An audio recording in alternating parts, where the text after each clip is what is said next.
When we think about emotion in anime, we usually think about faces, voices, and dialogue. But two of the most emotionally powerful anime ever made gave that emotion to something else entirely: cars. Sociologist Dan Miller has argued that what matters most about cars is not their industrial history, but the intimate relationship between cars and people. Initial D and WanGan Midnight understand that intimacy completely. In both, cars are not just vehicles, they behave like emotional extensions of their drivers, reflecting identity, discipline, obsession, and desire. Mimi Scheller argues that our relationship with cars is not purely rational. It is as much about aesthetic, emotional, and sensory responses to driving as it is about getting somewhere. This video argues that Initial D and WanGan Midnight take that emotional reality and make it visible through animation.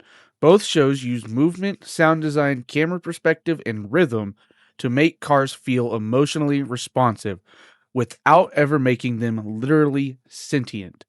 But they do it in opposite ways. And that contrast reveals something important about what the human car relationship actually is. Initial D builds its emotional power through embodiment. The 8.6 is not glamorous in any means. It's an old, underpowered, and outdated car. What makes it compelling is not what it is, but what it becomes in relation to Takumi.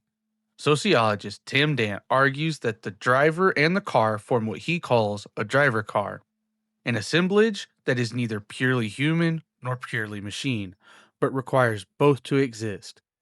The driver car only works when both halves are synchronized. That is exactly the logic behind Initial D. The camera frequently adopts the car's perspective, rushing downhill, leaning into turns, losing and regaining traction.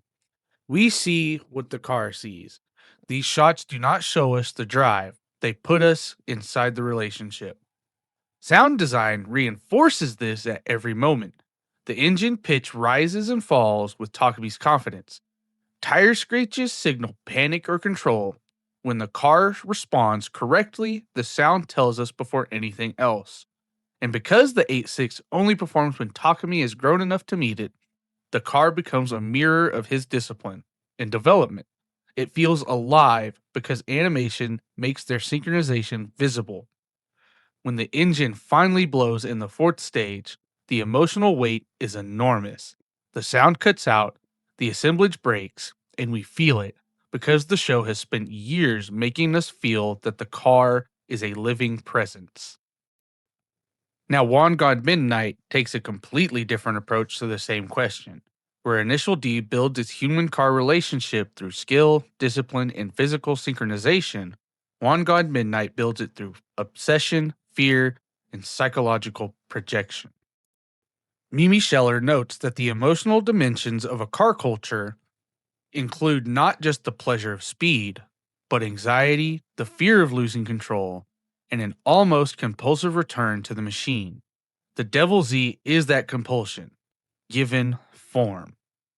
The car is introduced not in motion, but at rest. It sits in silence, lit in dark blues, its body reflecting the world around it.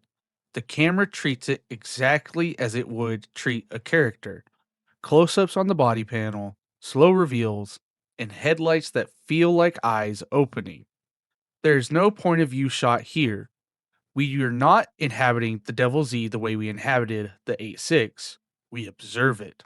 We are uneasy around it. And that distance is the point. Akio does not synchronize with the car the way Takumi does. He fixates on it. He tries to understand it, to master it, to survive it. His obsession gives the machine emotional presence. And when his mental state deteriorates, the car becomes dangerous in direct proportion. In dance terms, the this is still a driver car assemblage, but the deeply unstable one. Where Takumi's assemblage is built on harmony, Akio's is built on tension. The car does not respond to him, it resists him. And that resistance is what makes the relationship feel so alive. Put side by side, these two shows reveal something that scholars of car culture have long argued: that the relationship between a person and their car is never just functional.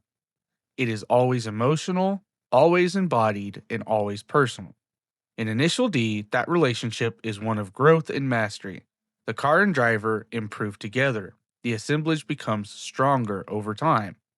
In WanGan Midnight, that relationship is one of obsession and danger.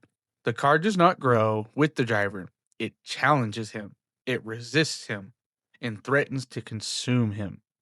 Both shows use the same formal tools: sound design, camera perspective, movement, and rhythm to construct these relationships, but they use them in opposite directions. Initial D uses them to build warmth. WanGan Midnight uses them to build dread. Thomas Laramie argues that the animation gives objects a sense of liveliness through movement and perspective rather than narrative.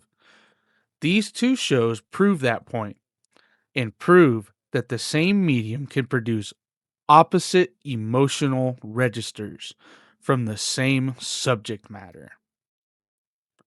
Miller, Scheller, and Dant have each shown us that real human beings form profound emotional bonds with their cars, bonds built on sensation, identity, and desire, rather than logic.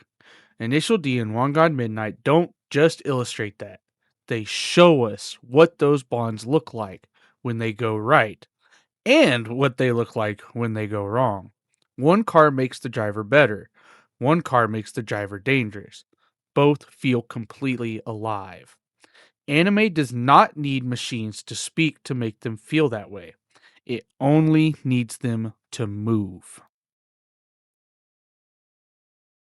It's what non-car people don't get. They see all cars as just 1.5 tons, 2 tons of wires, glass, metal and rubber.